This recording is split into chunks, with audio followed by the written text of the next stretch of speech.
하나님을 예배할 수 있도록 은혜의 자리로 불러주시고 감사합니다. 그 피로 속죄함 입어 거룩한 하나님의 역사에 동참되어지는 은혜를 저희들에게 주신 것 감사합니다. 하나님, 오늘도 말씀을 주께서 허락하여 주실 것인데 그 말씀이 하나도 땅에 떨어지지 않도록 은혜를 베풀어 주시고 우리의 각자의 심령 가운데에 잘 박힌 못처럼 심기어져서 이스라엘의 모든 영광이 걸리고도 남은 그런 힘있는 말씀이 되어질 수 있도록 은혜를 베풀어 주옵소서. 왕이신 예수님이여, 우리의 주인 되신 예수님이여, 우리의 심령 가운데, 우리의 생각 가운데, 우리의 삶 가운데 좌정하셔서 우리를 다스려 주옵소서. 오늘의 예배도 주님이 다스려 주시고 말씀을 수종드는 종의 생각과 입술도 주님께서 친히 다스려 주옵소서. 그리하여서 하나님이 원하시는 그 말씀이 우리 가운데에 전달되어질 수 있도록 축복하여 주시길 소망하며 예수님의 이름으로 기도드립니다. 아멘. 삶이 전해주는 메시지, 일상이 전해주는 메시지, 오늘의 제목입니다. 제일 큰 메시지죠. 우리의 삶을 통하여서 보여주는 게 가장 강력한 메시지가 되는 것입니다. 오늘 본문은 어떤 본문이냐면 우리 지난 시간에 정말 치열한 야곱의 가정사를 봤어요. 정말 와 싶을 만한 야곱의 가정사를 보았습니다. 오늘은 이제 그런 야곱에게 어떤 시간표, 전환점이 주어졌어요. 그게 뭐냐면은 야곱이 이제 고향으로 돌아가야 되겠다라는 생각을 가지게 된 거예요. 그게 언제냐? 라헬이 요셉을 낳은 그 시점에서 야곱은 고향으로 돌아갈 것을, 저게 진심이었던지 외삼촌과 딜을 하기 위했던 뭐 그런 수단이었던지 어찌되었던지 간에 하여튼 야곱은 고향으로 돌아가게 되었다. 고향을 생각할 수 있는 시간이 주어졌습니다. 그래서 외삼촌에게 이야기를 하죠. 외삼촌, 내가 외삼촌 집에 온 지 지금 20년, 아니 14년, 15년, 16년이 됐습니다.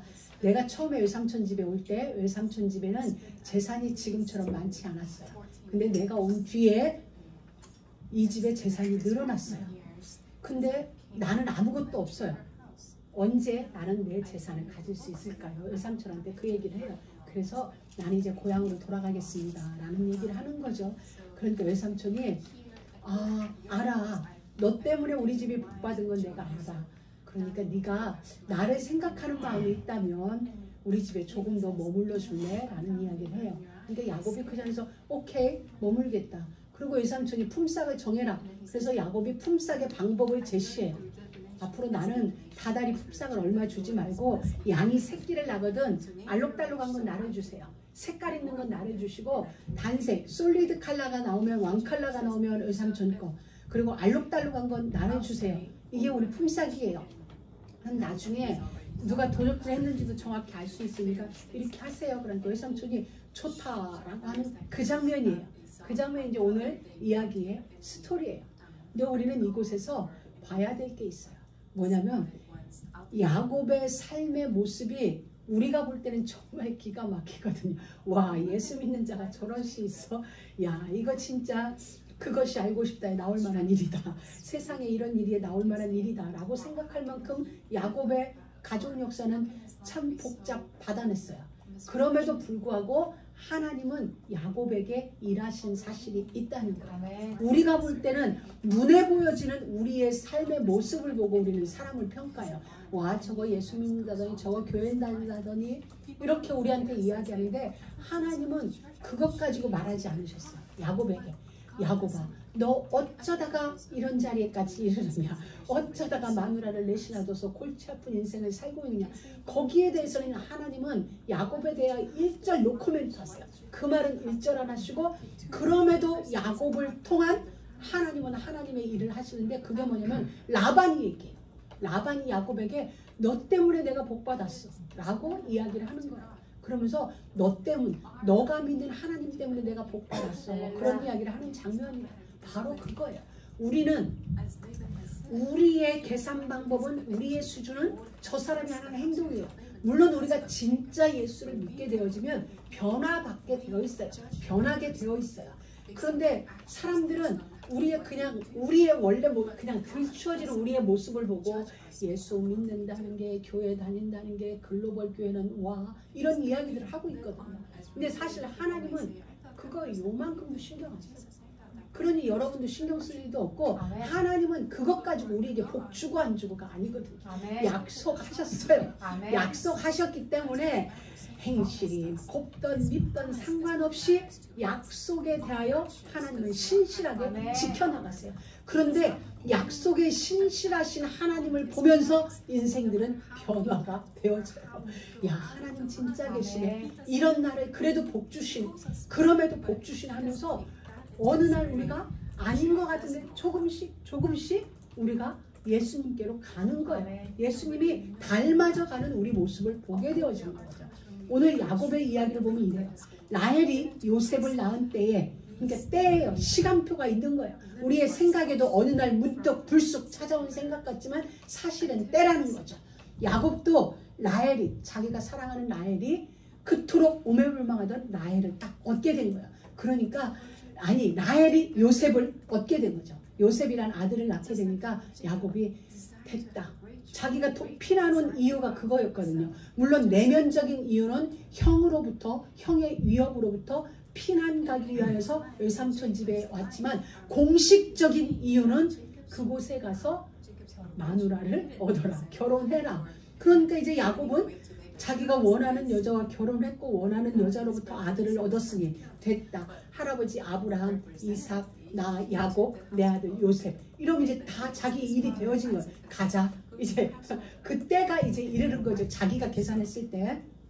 자, 그래서 그때에 야곱이 외삼촌 라반에게 이르되 나를 보내어서 내 고향 내 본토로 가게 해주세요. 내가 이제 고향으로 돌아갈 때가 된 것 같습니다.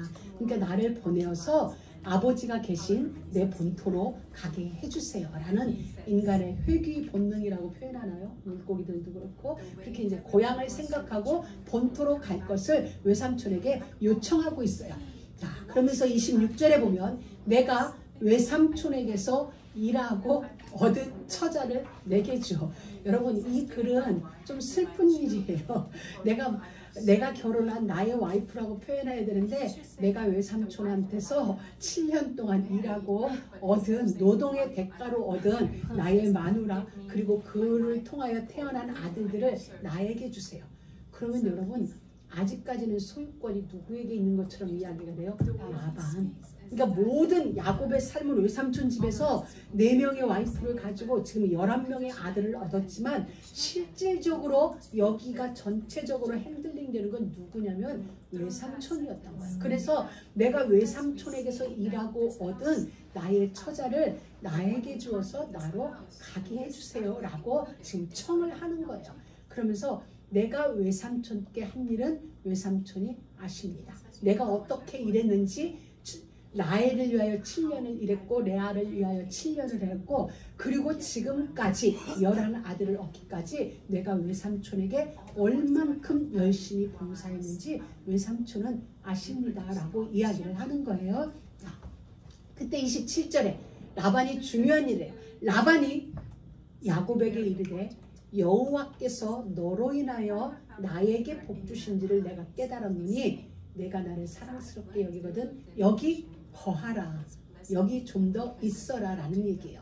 그런데 이것이 원어 성경이나 영어 성경, 제가 조금 전에 확인했는데 영어 성경에도 보면 이렇게 돼 있어요. 라반이 야곱에게 말하기를 내가 드라빔으로 점을 쳐봤더니 내가 복 받을게, 너 여호와께서 나에게 복 주신 것을 내가 점을 쳐서 알았다는 거예요.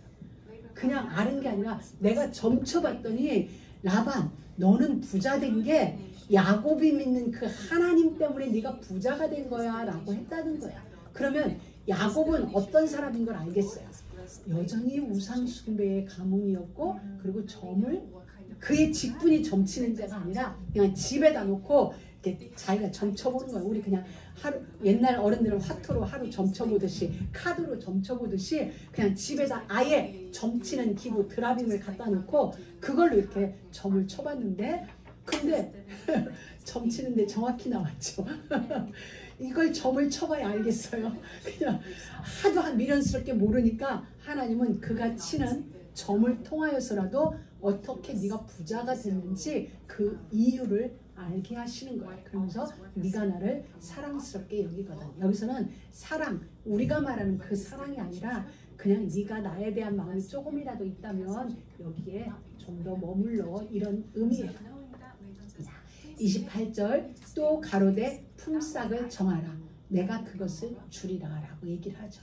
여러분, 우리는 라반 얘기를 들으면서 웃었어요. 라반이 점을 쳐서 하나님이 나에게 복 준 것을 알았다. 자, 그럼 우리 안에는 라반과 같은 속성이 없나? 하나님은 그걸 우리에게 말해주는 거예요. 예수를 믿는 우리에게도, 교회를 다니는 우리에게도, 예배당에서 찬양하는 우리 안에도 때로는 이런 하나님이 아닌 미신 같은 무속적인 사상이 우리 가운데도 자리하고 있는 부분이 있다는 사실이에요. 점집에 가보면 예수 믿는 사람들이 진짜 많이 온다는 걸 알 수 있어요. 여러분들 어느 날 심심하면 한번 점집에 한번 가보세요. 여러분은 점도 안 될 뿐만 아니라 그냥 가라고 하죠. 근데 진지하게 한번 대화 나눠보시면 정말 예수 교회 다닌다고 하면서도 점집에 찾아가는 사람들이 의외로 많아요. 왜 그럴까요? 답이 아직 안 났다는 거예요. 답이 아직 없기 때문에. 사실 뭔가 궁금한데, 미래가 궁금한데 확연하게 나에게 딱 주어지는 게 없는 거예요. 사실은 믿음이 없는 거죠. 궁금하든 답이 안 찾아지든 묵묵히 가면 되는데 그럴 힘이 없는 거예요. 뭔가 알고 싶은데 안 알아지니까 결국 찾아가는 방법이 뭐냐면 라반처럼 드라빔을 버리지 못하고 있는 거예요. 하나님은 이 라반을 통하여 우리에게 지금 그것을 말씀해 주고 있는 거예요. 네 안에는 드라빔이 없니? 네 안에도 점치는 거 같은 거 혹시 없어? 우리가 꿈을 꾸면 해몽 한번 보고 구글에서 딱 쳐서 이런 꿈을 꿨는데 해몽은 뭘까요? 저도 그래. 어딘데 신문에 난 금주의 운세, 오늘의 운세 그냥 한번 쑥 보면 안 되는데 그냥 보는 거야 하면서 보게 되죠. 그리고 좋으면 좋고 않잖아. 아 오늘 운전하지 말아야 되나 이런 생각이 스물스물 우리 안에 들어오는 거예요. 나쁘다는 게 아니라 물론 나쁘죠. 근데 우리 안에도 그런 요소들이 있다는 걸 하나님은 보게 하시는 거예요. 보게 하신다는 것은 라반을 통하여 우리에게 직접 너라고 하면 우리 상처받으니까 하나님이 라반을 들고 우리를 말해주는 거예요. 라반은 라반이 아니라 누구다? 나다. 나다. 내 안에 숨어있는 드라마, 내 안에 소리 없이 차지하고 있는 어떤 부분들. 우리 특히 비즈니스 하시는 분들이 그게 굉장히 많거든요. 옛날에 전도하러 이렇게 자발을 가든 적이 가면 일부러 시간을 오후에 가요. 왜냐면 아침에 가면 어떤 집은 예수 믿는 집인데도 에이 아침 일찍 여자가 들어왔어. 에이 아침 일찍 이런 이 손님이 안 오고 돈 들고 오는 손님이 안 오고 전도지 들고 온다고 불편해하시는 분들이 많이 계세요. 우리 옛날에 삼각길 육각길 쭉 다닐 때도 분명히 이 집은 하나님의 집이요 뭐 막 이렇게 써놨는데도 들어가면 그냥 약간 불편하시는 분들이 많아요. 그게 뭐냐면 우리 안에 소리 없는 괜히 아침 일찍 여자 손님이 오면 그날은 장사가 덜 되는 것 같고 뭐 이런 보이지 않는 우리 안에 그냥 드라빔 같은 게 너무나 자연스럽게 자리하고 있다는 거. 우리는 이것을 지금 하나님은 우리에게 꽂는 거예요. 그러면 뭐냐면 그게 아니야. 그 드라빔조차도 결국은 누구에게로 와? 하나님이 이렇게 말해요. 하나님이. 그래서 하나님은 우리를 네가 알고 있고 네가 종종 이용하는 그 드라빔, 걔도 누구를 가리키니? 하나님이 나를 말해주고 있어. 그렇다면 드라빔이 필요 없지. 너희 인생 가운데는 드라빔이 필요 없어. 곧바로 나에게로 오면 돼. 이렇게 오면 너무 편한데 왜 굳이 돌아서 이렇게 오니? 우리에게 지름길을 지금 라반을 통하여 알려주고 계시는 거예요. 그러면서 이제 네 품삯을 정하라. 내가 그것을 주리라. 외삼촌이 먼저 제안을 해요. 여러분, 이 라반은 굉장히 이익에 빠른 사람이에요. 계산에 굉장히 빠른 사람임에도 불구하고 왜 라반에게 주도권을 줄까요? 지금 쉽게 말하면 협상을 하는 거예요. 둘이 지금 월급을 놓고 둘이 딜을 하는데 이 주도권을 누구에게 줘요? 야곱에게 주는 거예요. 왜? 지금 보아왔거든요. 10여 년 넘는 세월을 보아왔는데 자기가 아니에요. 자기의 아들들이 아니고 야곱 때문에 복받은 걸 알기 때문에 야곱에게 먼저 권을 주는 거예요. 네가 한번 정해봐. 근데 여러분 야곱이 뭐라고 그랬어요? 야곱이 그에게 이르되 참 삼국지가 여기에 나오는 거야. 조조와 같이 이렇게 얘기해요. 야곱이 그에게 이르되 알겠어요 외삼촌 품삯을 이렇게 해주세요 라고 해도 되는데 내가 어떻게 외삼촌을 치는 지금 양념을 조미료를 치는 거예요. 조미료를 치는데 어떻게 내가 외삼촌을 어떻게 신게 얼마나 뼈 빠지게 외삼촌을 일했는지 아세요? 내가 진짜 단물이 나도록 외삼촌을 일한 거예요. 지금 그 설명이에요. 내가 어떻게 외삼촌을 섬겼는지 내가 어떻게 외삼촌의 짐승을 쳤는지 외삼촌이 아세요라고 이야기를 하는 거야. 나 정말 외삼촌을 위해서 뼈 빠지게 일했습니다. 골병 들 만큼 일했는데 그건 외삼촌이 아십니다 라고 이야기를 하는 거예요. 곧바로 자기 생각을 말하지 않고 자, 지금 한 겹을 양념을 쳐놓고 나서 그 다음에 뭐라고 그러냐면 내가 오기 전에는 외삼촌의 소유가 적었습니다. 그리고 그런데 지금은 번성하여 외삼촌이 부자가 됐습니다. 그리고 뭐라 그래요? 나의 공력을 따라 여호와께서 외삼촌에게 복을 주셨나이다. 여러분 앞에서는 하나님이 하나님에서 우리 야곱이 좀 변하는 줄 알았더니 야곱이 또 본래 자기가 나와요. 나의 공력을 따라. 분명히 외삼촌이 이랬어요. 내가 점을 쳤는데 여호와께서 복을 주셨다고 한다. 근데 야곱은 뭐라고요? 내 공력을 따라 내가 열심히 했더니 하나님이 외삼촌에게 복을 주신 거니. 다시 말하면 하나님의 공을 자기가 살짝 가르쳐요. 왜? 그래야 이제 협상하기가 쉬워지거든. 이제 이게 야곱이에요. 야곱인데 곧 누구다? 나다. 우리 안에 괜히 이런 일이 있거든요. 그러면서 그러나 나는 어느 때나 내 집을 세우리까. 다시 말하면 남의 공로에 자기를 살짝 얹어. 이 일은 사실 내가 한 게 아닌데도 그냥 나도 하나 이렇게 딱 손가락 하나 딱 얹고 나도 했어 이렇게. 지금 우리 야곱이 사실은 하나님 했는데 내가 열심히 했더니 내가 믿는 나의 하나님이 외삼촌에게 복을 주신 거예요. 그러면서 그런데 나는 재산이 하나도 없어요. 나는 양이 한 마리도 없어요. 어느 때나 나는 내 집을 세웁니까? 라고 외삼촌에게 이제 슬슬 본색을 딱 드러내기 시작해. 그러면서 이제 31절에 이렇게 얘기해요. 라반이 가로되 내가 무엇으로 너에게 줄까? 지금 야곱이 말을 잘한 거예요. 야곱이 세상으로 말하면 야곱이 말을 잘했어요. 상대를 충분히 감동시켰어요. 그래서 내가 무엇으로 너에게 줄까? 이제 라반이 완전히 저자세가 된 거예요. 야곱이 가로되 외삼촌이 아무것도 내게 주실 게 없습니다. 아무것도 주실 게 없고 지금부터 나를 위하여 이 일을 해주시면 내가 외삼촌의 양떼를 먹이고 지키겠습니다. 외삼촌에게는 굉장히 솔깃한 제안이에요. 품삯 안 줘도 돼요. 아무것도 하지 마세요. 근데 지금 내가 한 가지 제안을 할 건데 그 제안만 외삼촌이 해주시면 제가 외삼촌 양떼를 지키겠습니다. 라반이 들을 때는 굉장히 솔깃한 제안을 하는 거예요. 뭐라고 얘기를 해요? 32절에 오늘 내가 외삼촌의 양떼를 두루 다니며 그 양 중에서 양들을 살폈다는 거예요. 그러니까 야곱은 열심히 하긴 했어요. 양들을 살폈는데 양이 어떤 양들이냐면 알록달록한 양이 있고 검정색, 흰색이 있었다는 거예요. 염소든 양이든 알록달록한 것과 흰색과 검정이 이게 보여진 거예요. 근데 지금부터 나는 한 마리도 없이 시작합니다. 이거 몽땅은 다 외삼촌 겁니다. 근데 지금부터 태어나는 모든 것은 새끼가 태어나는데 알록달록한 건 나를 주세요. 그리고 검정색이고 흰색이 나면 그건 외삼촌이 가지세요. 그래서 그러면 분명해진다는 거예요. 어느 날 세월이 흘러도 내 건 전부 알록달록 외삼촌 건 흰색, 검정색. 만약에 섞여 있으면 내가 훔친 게 될 거니까 그렇게 해주세요. 그러니까 외삼촌이 어떻게 할까요?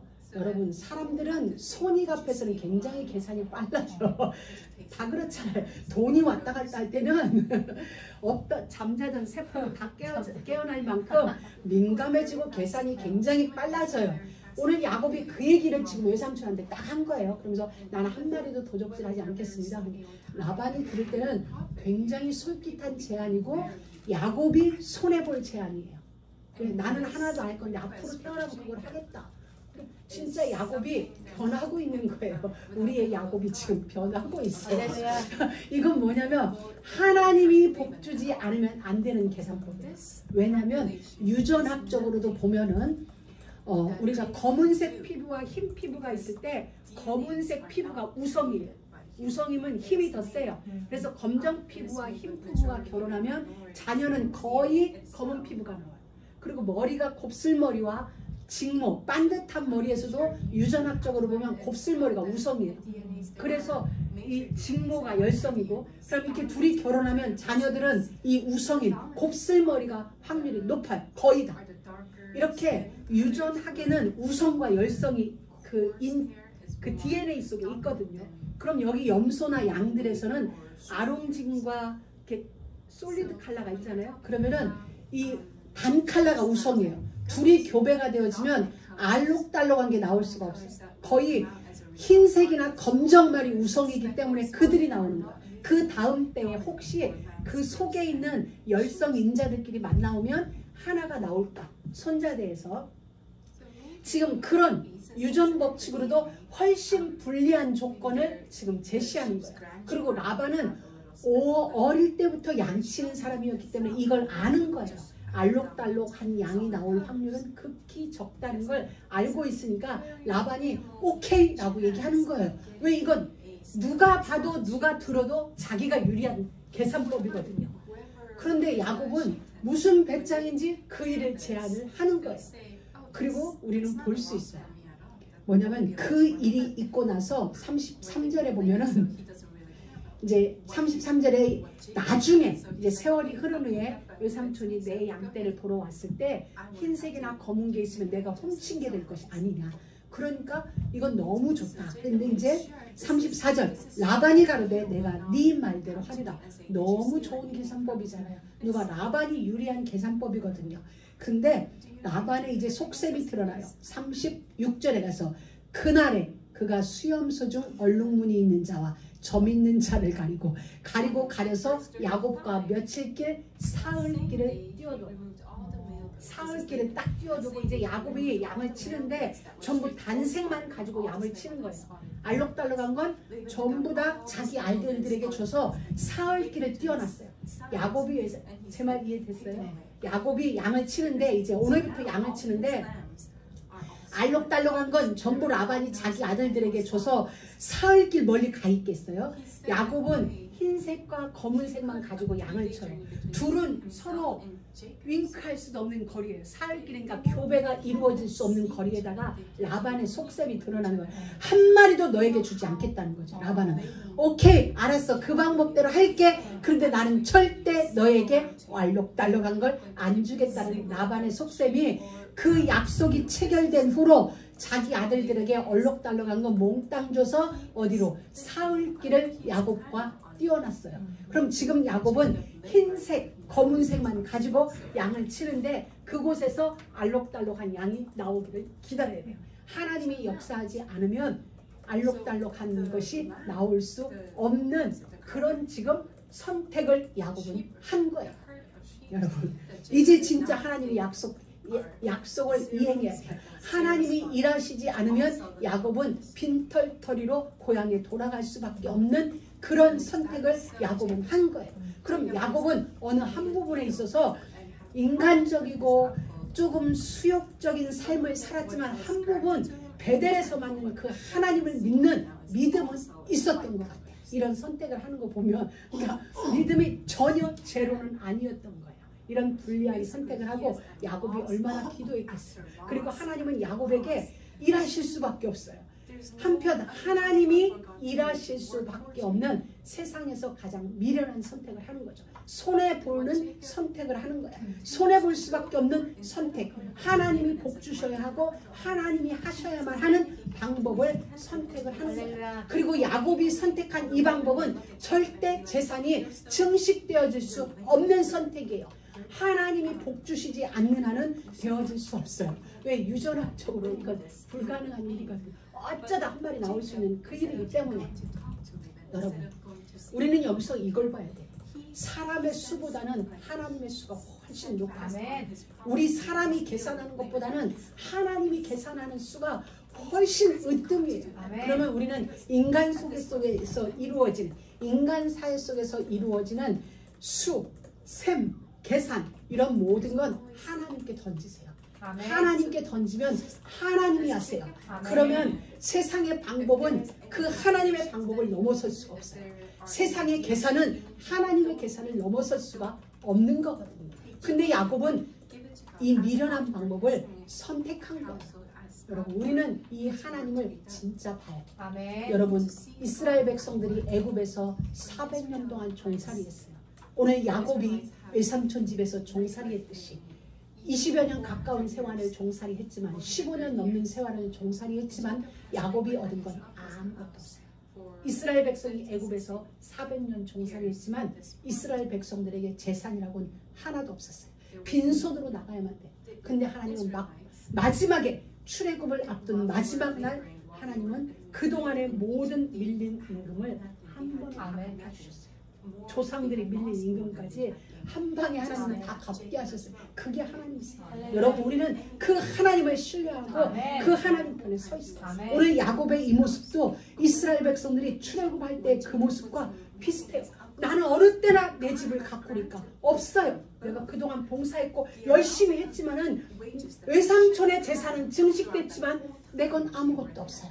이스라엘 백성들이 애굽에서 400년 종살이할 때 그 애굽 땅에 수많은 무슨 탑이야 피라밋이 세워졌고 많은 것들이 이루어졌지만 정작 이스라엘 백성들은 아무것도 없었어요. 똑같은 상황이 지금 그 출애굽 앞서 야곱의 그림을 보고 우리는 볼 수가 있는 거야.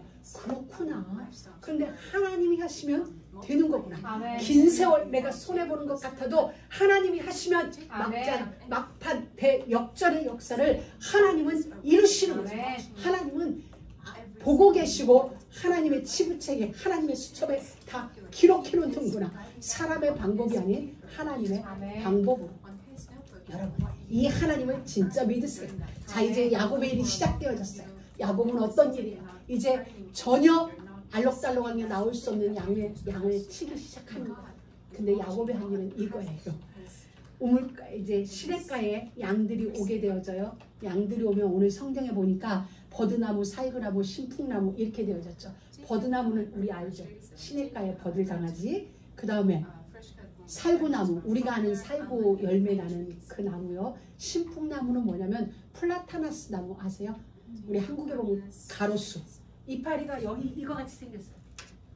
이런 잎같이 생겨가지고 가로수로 많이 있어요. 학교 운동장에 여러분들 초등학교 다닐 때 운동장 가에 세워져 있던 이런 열매 맺는 거, 이렇게 열매 맺어서 매달려 있는 거, 그게 플라타나스 나무거든요. 그리고 한국은 청주에 가면 가로수가 플라타나스죠. 그리고 옛날 도로에는 거의 플라타나스가 가로수였어요. 굉장히 높이 크고 잎이 무성하기 때문에 그늘을 많이 만들어요. 근데 중요한 건 그 껍질을 벗기면 그 나무 뭉치가 알록달록해요. 흰색, 약간 베지색 이렇게 되어졌어요. 그 나무예요. 그 새 나무를 그 냇가에 딱 꽂아놓는 거예요. 그리고 그 양들이나 염소들이 와서 거기서 물을 먹고 교배를 할 때는 항상 야곱이 거기다가 나뭇가지를 딱 꽂아놔요. 우리 야곱이 어떤 장면이냐면 지금 왔다 갔다 하는 장면이에요. 왜냐하면 이건 많은 사람들이 이런저런 이야기를 하는데 그때 당시 목동들이 그냥 사용하는 미신적인 방법이에요. 이렇게 하면 튼튼한 양이 나온다. 이렇게 하면 뭐 좋은 양이 일종의 미신적인 방법이에요. 그러니까 야곱도 외삼촌 동네에서 오래 10여 년 목동 생활을 하다 보니까 야곱이 변하는 것 같은데 또 한편 보면 제자리로 가요. 그러니까 왔다 갔다 하는 거예요. 야곱도 이때는 이 방법을 쓰고 저 때는 저 방법을 쓰고. 근데 여러분 그런데 교배를 하면 알록달록한 게 나와요.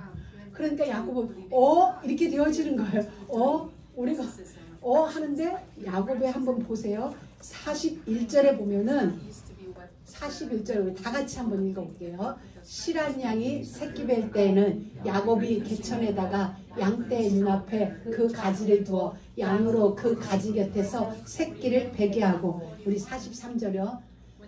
약한 양이면 그 가지를 두지 아니하니 이러므로 약한 자는 라반의 것이 되고 실한 자는 야곱의 것이 된지라. 야곱의 본성이 나오죠. 튼튼한 염소가 올 때는 나뭇가지를 딱 세워서 자기께 되게 하고 비리비리한 게 오면은 나뭇가지를 안 세워서 약한 건 외삼촌의 것이 되게 하는 거예요. 그러니까 어떤 때는 보면 야곱이 믿음 있는 행동을 하고 믿음 있는 말을 하고 어떤 때 보면 수은 지계산적으로 약간 진짜 가장 계산 빠른, 그러니까 자기도 외삼촌에게서 계산을 하고 있는 중이죠. 지금 야곱의 속성이 보여지는 거예요.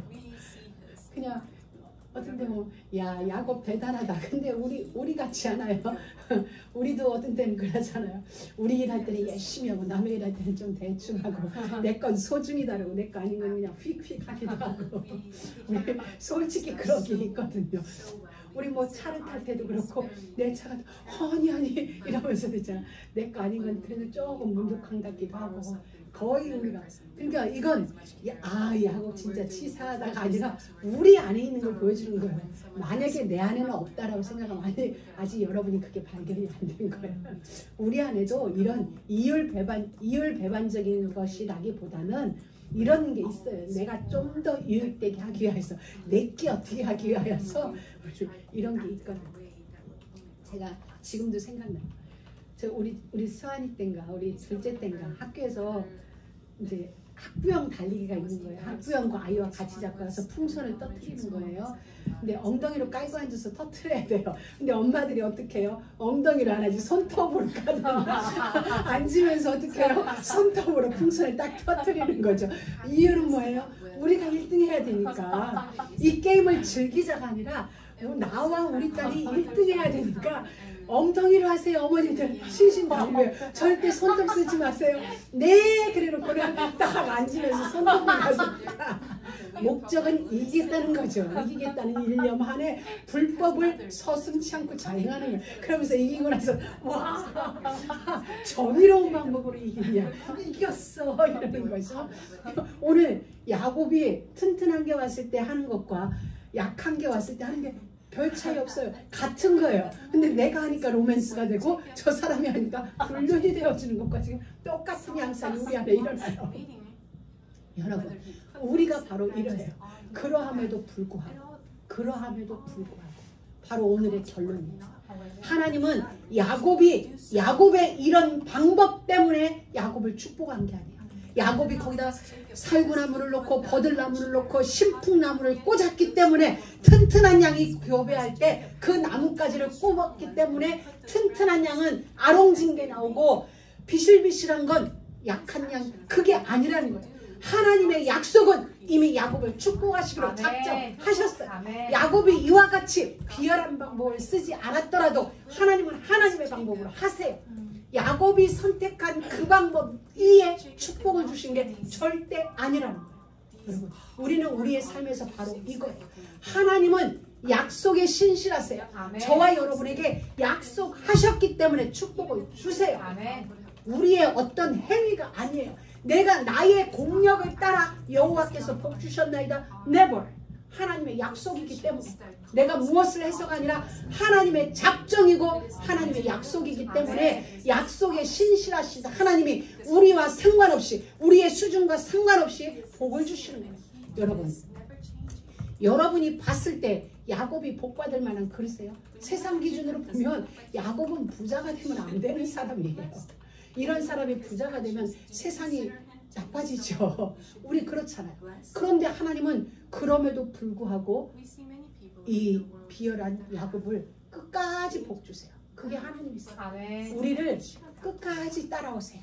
끝까지 우리 삶을 추적해 오셔서 그 끈질긴 하나님의 사랑이 우리를 돌려놓아서 만유 위에 우리를 세우신 그 복을 우리는 알 수 있는 거예요. 하나님은 야곱을 어디에서 야곱을 끝내세요? 야복강나루터 했어요. 그때까지 하나님은 끌고 가세요. 야곱의 마음속에 고향으로 돌아가라. 그 마음을 허락하여 주시고 그걸 통하여서 하나님은 지금 라반의 재산 중에서 야곱의 재산을 분리해내는 작업을 하세요. 그래서 결국은 어떻게 됐어요? 야곱이 심히 풍부하여 양떼와 노비와 약대가 나귀가 많았더라. 결국 하나님은 야곱을 축복하세요. 그러면 야곱의 축복은 버드나무 때문에, 신풍나무 때문에, 살구나무 때문에 아니에요. 하나님의 약속이에요. 하나님이 축복하셨기 때문에 축복하신 거예요. 그래서 우리는 때로 우리도 조급할 때가 있어요. 나는 왜 언제 나는 내 집을 차지할까? 언제 나는 내 가정을 이룰 수 있겠어요? 하나님 앞에 우리는 이런 기도를 할 수가 있어요. 왜? 세월이 지났는데 저쪽은 이렇게 이루어지는데 외삼촌의 자산은 이렇게 많아지는데 나는 없는 거예요. 있어야 되는데 없는 거예요. 그럼 우리는 그렇게 얘기할 수 있어요. 언제나 나는 내 집을 세우리까? 그렇게 말할 수 있어요. 언제나 나는 자녀를 가질 수 있겠어요? 언제 나는 내 집을 살 수 있겠어요? 언제 나는 땅 한 평 차지할 수 있을까요? 언제 나는 내 비즈니스를 제대로 가질 수 있을까요? 언제 나는 내 노후를 걱정하지 않아도 될 만큼 내 어마운트가 이렇게 쌓일 수 있을까요? 우리는 질문할 수 있고 하나님 앞에 기도할 수 있어요. 근데 여러분, 하나님께는 시간표가 있다는 거예요. 나는 지금이고 싶고 내일이고 싶고 1년 안에 2년 안에 3년 안에 이고 싶지만 그건 내 시간표고 내 계획이고 하나님은 우리를 향한 계획이 이미 태초에 끝났다는 사실이에요. 그럼 우리 할 일은 내 계획이 아니라 하나님 안으로 들어가서 하나님 알겠습니다. 하나님이 알아서 하세요. 기다릴게요. 순종할게요. 거역하지 않을게요. 감사하며 갈게요. 그래요. 그런데 하나님이 때가 되면 생각하게 하세요. 때가 되면 기도하게 하세요. 때가 되면 믿음이 우리 안에 와요. 되겠구나. 되겠다. 그리고 어느 날, 아니 어떤 때는 그런 게 없을 수도 있어요. 어느 날 그냥 우리 앞에 생각지 않은 데에 툭 하고 떨어지는 거예요.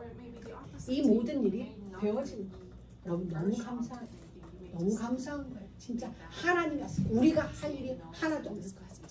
그럼 제가 짧은 간증 하나 드릴게요. 이번 주 어떤 분과 제가 상담이라고 그러면 좀 이상하죠. 이야기를 하게 됐어요. 그분이 아주 힘든, 우리가 봤을 때는 힘든 상황이에요. 힘든 일인데 여러 가지로 사면으로 힘든 일인데 남편, 자녀, 경제 다 힘든 일인데 어찌할 수가 없으니까 길이 없다는 거예요. 사방으로 꽉 막혔다는 거예요. 꽉 막혔는데 그럼 예전 같으면 우리 이렇게 농담했어요. 사면이 꽉 막혀도 하늘은 열려 있어. 우리가 이제 이렇게 식으로 농담했던 사람인데 근데 울 수도 없어요. 소리치고 싶어도 소리칠 수가 없어요. 금요일날 교회 가서 고함치며 기도하고 싶은데 그럴 수가 없어요. 왜? 그랬더니 사람들이 나를 저 위치에서 저래도 되라고 할까봐 그 말을 그렇게 하지를 못하겠다는 거예요. 그래서 제가 이렇게 얘기를 해줬어요. 울고 싶거든 울어라. 고함치고 싶거든 고함쳐라. 정말 목 놓아 어떻게 하고 싶거든 해라. 그것은 신앙이 없어서 하는 게 아니라 하나님 내가 견뎌보겠습니다. 그래서 우는 거다. 신앙이 없어서 우는 게 아니라 신앙이 없어서 고함치는 것이 아니라 하나님 이 아픔을 내가 견뎌보겠습니다. 내가 지금 이런 사면으로 꽉 막힌 정말 숨 쉴 수조차 없는 상황이지만 내가 한번 하나님의 시간표를 기다려 가보겠습니다. 그래서 울고 그래서 고함치는 거다. 진짜 포기한 사람은 못 운다. 생을 마감하는 사람들이 울는 줄 아냐? 울면 그 사람은 산다. 고함치면 그 사람은 산다. 그런데 그들은 고함치지 않는다. 그냥 포기했기 때문에 울지도 않는다. 조용히 삶을 끝낸다.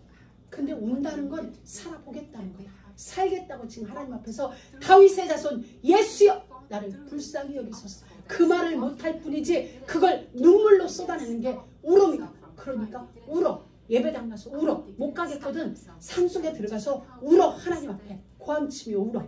믿음 없는 것? 아니. 생각을 바꿔라. 생각을 전환시켜라. 그럼 살 수 있다. 그럼 숨 쉴 수 있고 그러면 사방이 다르게 볼 것이다. 했겠어요. 한번 해볼게요. 그러다가 어느 곳에 갔대 자기가 일하고 오다 어느 곳에 들어놓고 딱 차를 세워놓고 그냥 있는데 갑자기 눈물이 이제 작정을 한 거지. 그래 소리치며 울어보자. 그래도 교회는 못 가니까 울어보자 했는데 갑자기 눈물이 나오는데 자기가 막 요만큼 나오는데 엉엉 소리를 냈대. 그랬더니 막 폭포수같이 쏟아지고 그래서 거기서 막 하나님 앞에 대성통곡을 때 하나님 진짜 왜 나 이러면서 막 그러니까 할 말 못할 말 하면서 신나게 그러고 났더니 뭔가 뽕 뚫리는 것 같아. 그러더니 살 수 있을 것 같고 견디려 나갈 수 있을 것 같고 아 그 말이 그 말이구나. 운다는 건 믿음 없는 게 아니라 내가 하나님의 시간표까지 가볼 테니까 도와주세요라는 표현이었구나. 이렇게 전환이 딱 되어지면서 자기가 그 문제가 정말 태산 같은 그 문제가 그렇게 커 보이지 않고 저 문제 넘어갈 수 있겠다라는 생각이 들더라는 거예요. 여러분 사랑하는 믿음의 가족 여러분, 우리는 오늘 야곱을 보면서 여전히 하나님의 약속 안에 있고 하나님의 손에 붙들림만 되어 있지만 인간의 모습을 보아요. 나의 모습을 보고 우리의 모습을 야곱에게서도 보게 돼요. 끊임없이 하나님은 그를 사랑하고 권면하고 개입하시고 인도하시지만 또 순간순간 돌아가고 원래의 모습이 나오는 야곱의 모습을 보게 돼요. 그러함에도 끈질기게 우리를 쫓아오셔서 끈질기게 우리를 따라오셔서 기어이 기필코 축복하시는 하나님의 모습도 보게 되죠. 그러면 우리는 이 하나님 앞에 엎드리는 거죠. 이 하나님 앞에 우리는 그 하나님 앞에 그냥 나를 드리는 거야. 우리는 이 하나님을 좋아. 오늘 아침에 어떤 분이 저한테 카톡을 보냈어요. 그래서 제가 여러 일을 자기가 좀 뭐 힘들다고 써서 그래서 제가 쭉 썼어요. 정말 우리는 그동안 너무 우리의 삶 자체는 나도 돌아보니 내 삶도 그렇다. 우리는 각기 제 길로 간다.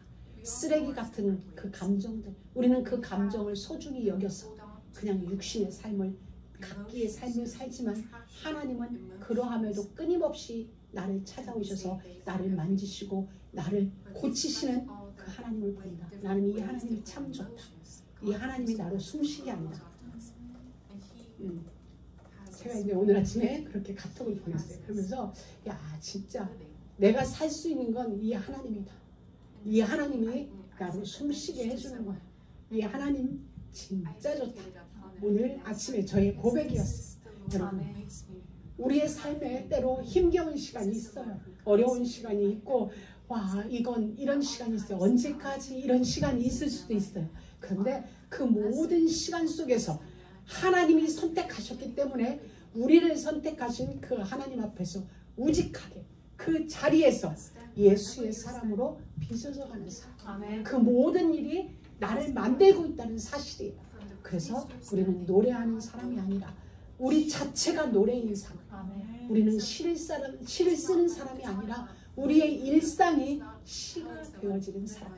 그리하여 하나님의 연단이 끝나는 어느 날 노래보다 더 노래답고 시보다 더 시다운 작품이 만들어지는 자로 딱 하나님 앞에 시대 앞에 후대 앞에 서게 되는 우리 모두가 되기를 주의 이름으로 축복합니다. 우리의 모습이 어떠하든지 하나님은 끝까지 우리를 놓지 않으세요. 우리의 삶에 개입하셔서 간섭하시며 우리를 만들어가고 계세요. 우리는 그 하나님 앞에 오늘도 서 있는 것입니다. 그 하나님을 믿는 것입니다. 나를 믿는 게 아니라 나의 그 사람을 믿는 게 아니라 우리를 만들어 가시는 그 하나님을 신뢰하며 절대적인 순종으로 그분이 이끄시는 모든 이끄심 속에 함께하는 저희 모두가 되기를 주의 이름으로 축복합니다. 하나님 감사합니다. 오늘도 우리의 시간 속에 우리의 삶 속에 개입하셔서 간섭하시며 우리를 만지시고 만들어 가시는 하나님 정말로 고맙습니다. 그 하나님으로 말미암아 우리는 오늘의 일을 얻고 앞으로의 미래의 시간도 움직여질 것인데 하나님 날마다 우리의 생각을 붙들어 주시고 우리의 삶을 붙들어 주셔서 하나님의 거룩으로 옷 입게 되어지는 그리하여 하나님을 나타내 보이는 저희의 삶이 되어지도록 은혜 위에 은혜를 더하여 주옵소서. 예수 그리스도의 이름으로